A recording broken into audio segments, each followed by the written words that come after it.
Now I'm on the back side of where I planted sunflowers in the most weedy part because we have somebody that wanted to have some flowers donated, and they said they were fine with getting some of these, so this is what we're going to do today.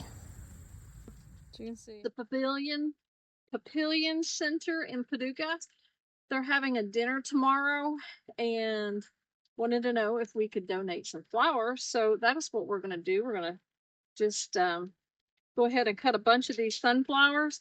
We don't have a lot of U-pickers right now with school being back in session, so we're going to pick some extra sunflowers and we will make some sunflower bouquets to go into the farm stand.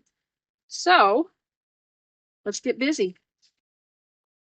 I showed you a preview of where the what the field looks like prior, so got a little idea of the mess we have back here. But anyway, these are the sunflowers. I went ahead and stripped all the leaves off, and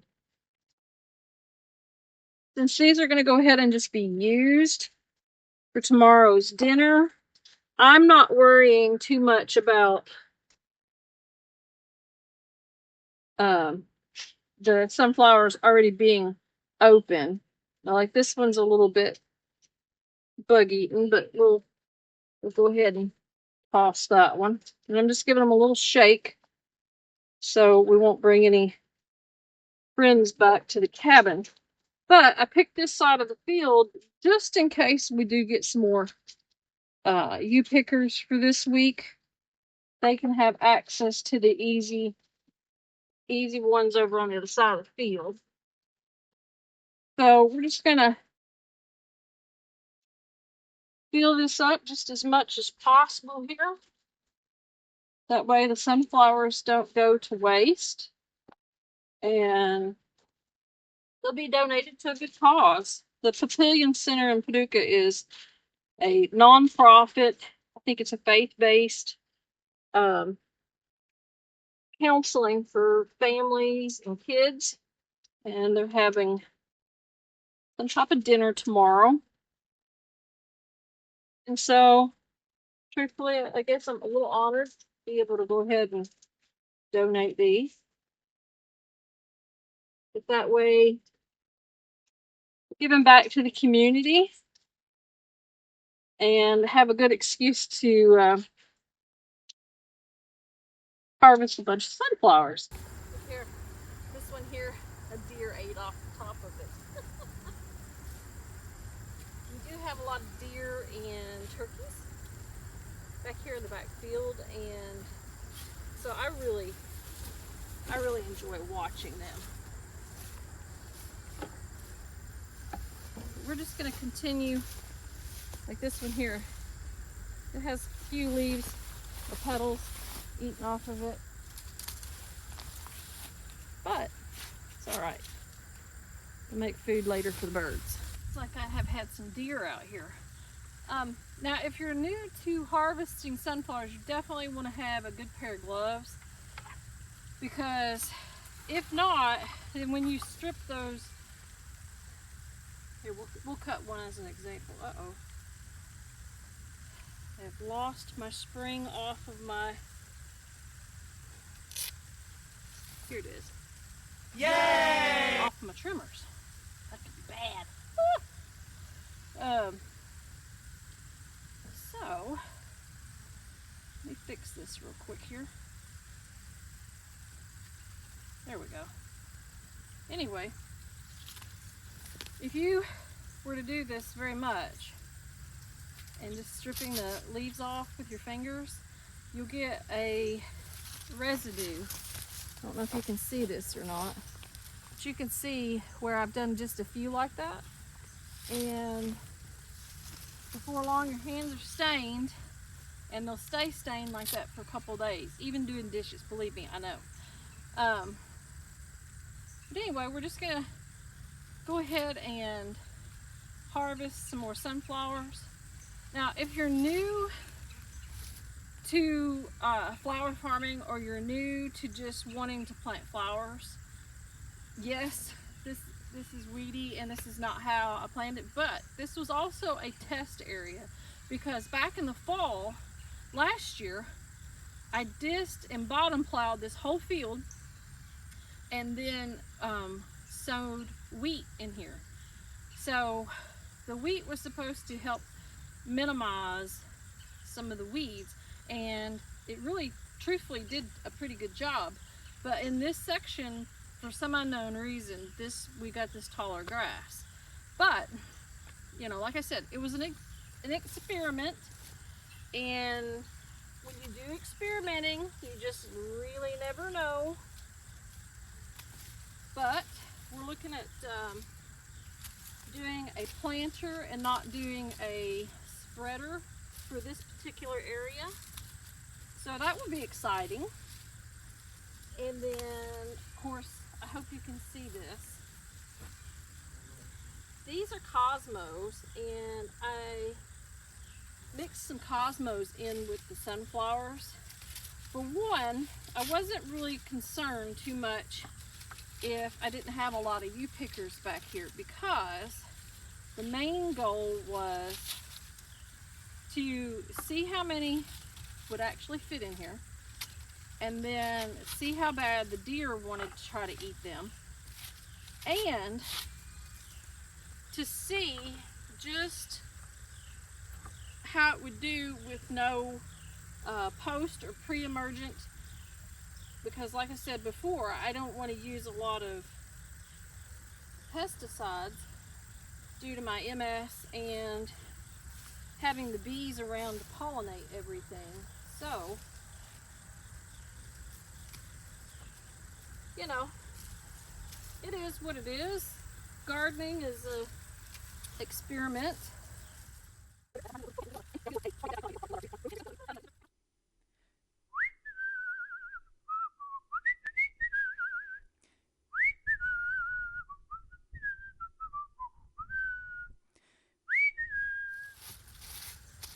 You know, very enjoyable. So what I did is I pick a bunch and then just try to go through and strip as many flowers off at the moment as I can.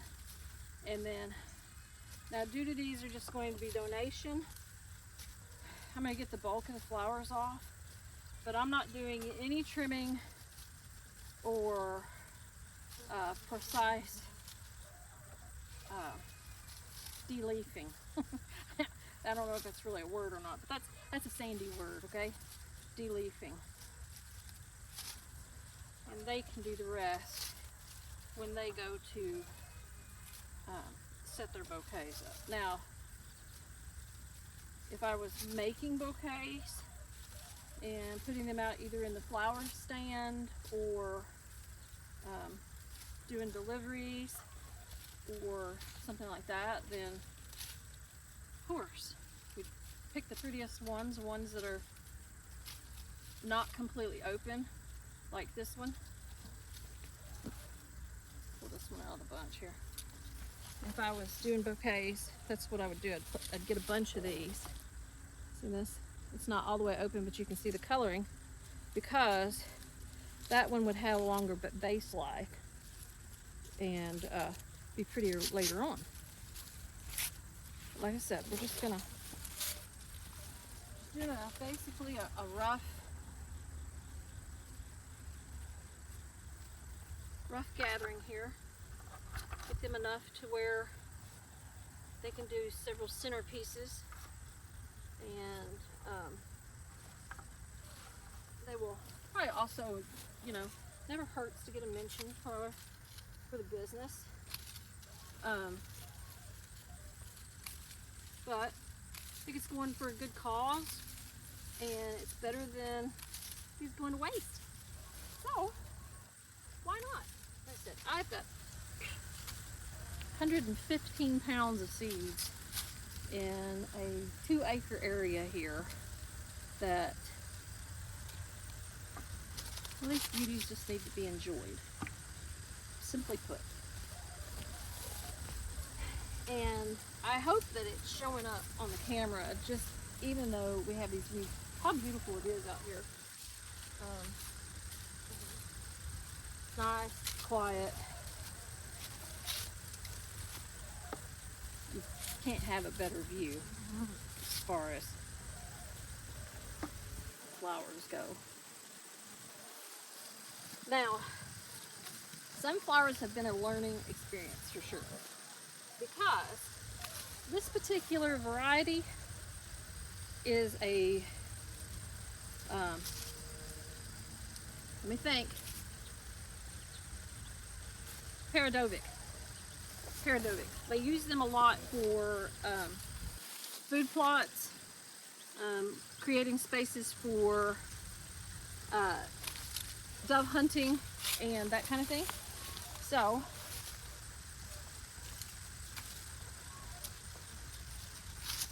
they usually get a head on them about that big. And I will see if I have any more pictures from last year where I had them up front, and see if I do have those, because that will give you a better idea of some of the size that they can get. Now, I had one head on there that was this big, and that was gorgeous. I'm just gonna hit some of these cosmos too while I'm right here, so they'll just keep blooming.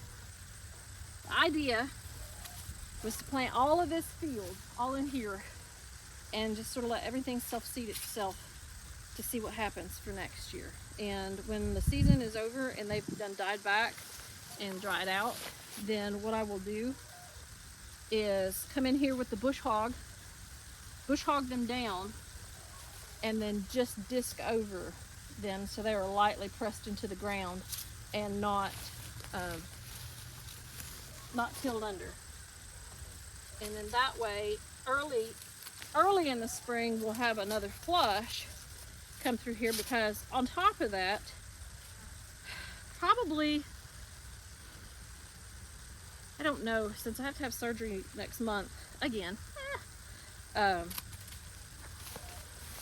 may go ahead and try to seed out my red clover. I have a clover mix that I'm going to put in here that is red clover. The scarlet red clover gets a plume on it about that big, and yellow clover, white clover, and purple clover, all in here. So when the spring comes, the clover will have taken its root and be blooming by around, I think, April, May, somewhere around there. Might be June, but anyway, you plant it early in the fall. It gets watered in and gets placed in where it needs to be, so that way, come spring, it's already done, and then the clover will act as a ground cover and is supposed to suppress the weeds as well. So even though they said that it only needed like 4 pounds to an acre, I have approximately 3 acres back here. Yeah, I think it's 3 acres back here in the back field. I did measure it, but I don't remember what that was. And so I asked my local co-op guy, and we both agreed that with it being a first time planting and trying to do things as organically and less chemicals as possible, as far as pesticides, herbicides, that thing, to go ahead and plant heavy so that we can maximize the growth. So that's the plan. Now, whether that plan works or not, I guess we'll just have to wait and see. So if you haven't done it, go ahead and hit the like and subscribe button, and you will get to find out as well, because we will video it up. I will video when I plant and when I get ready to take the field down too. So if you want to see how that's done, definitely subscribe, because that will send you a notification if you're not familiar with YouTube. But I think we've got a pretty good bunch here. Let's take a look. Let's see what we have. Go ahead and chop off the ends of these though.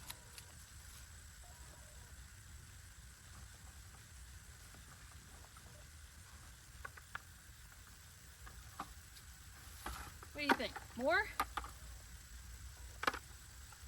Yay! I think a few more. And after all, look, we have all of these, right? Why not? So anyway, give them a little shake. Shake, shake, shake. Shake your booty. Anyway, give these a little shake. Knock our little friends off. Go ahead and cut the bottoms off real good here. And we will get back on the tractor, go back up to the cabin and arrange these a little bit to where they look a little bit more pretty. Pretty, pretty. Yay! Bucket full of sunshine. Bucket full of sunshine. Yeah, don't quit my day job, right? Anyway, it's back on the tractor.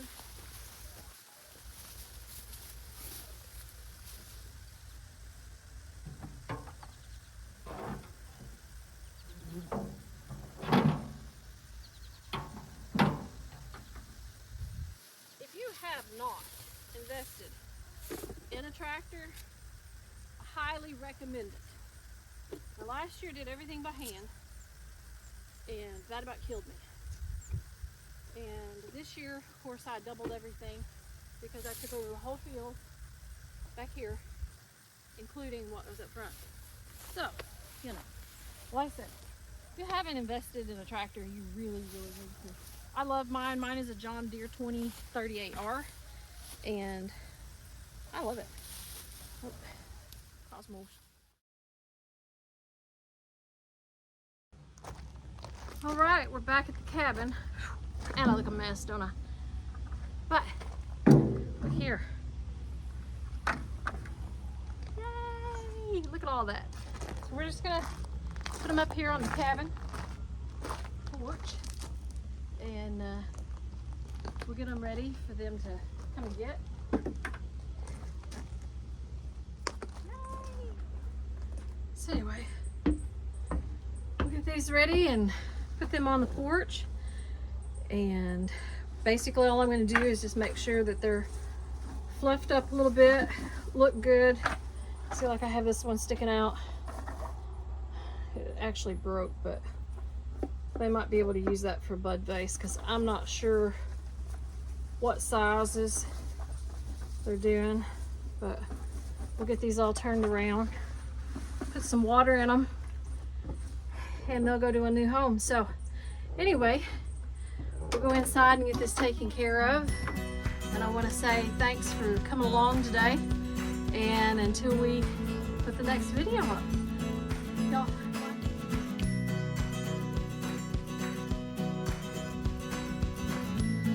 I decided to get some more flowers for the donation.